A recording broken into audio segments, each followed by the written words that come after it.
korang-korang, kipas siling macam ni serendah RM79 dan juga kipas berjenama KDK serendah RM159. Sekarang kedai alat dapur yang jual peralatan-peralatan rumah ni tengah buat Merdeka Warehouse Sales, diskaun sehingga 80% off. Cawangan yang aku pergi ni adalah cawangan alat dapur Semenyih, cawangan paling besar sekali lah antara 5 cawangan yang diorang ada ni. Nak pasang lampu rumah, downlight dekat sini start daripada RM4.50 je sebiji. Kalau tengah renovate dapur, sinki stainless steel yang cantik-cantik pun ada, bermula daripada RM89.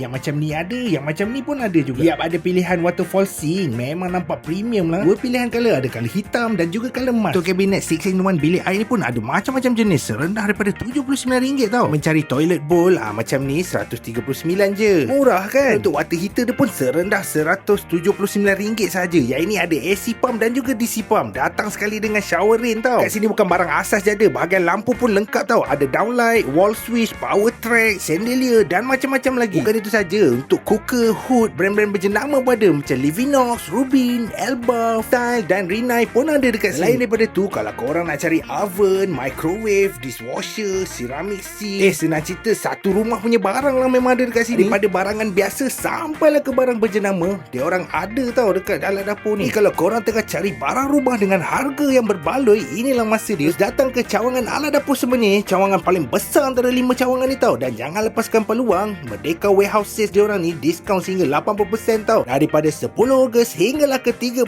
Ogos. Yang penting apa, geng? Harga terbaik boleh runding. Harga terbaik boleh runding. Dengar tu.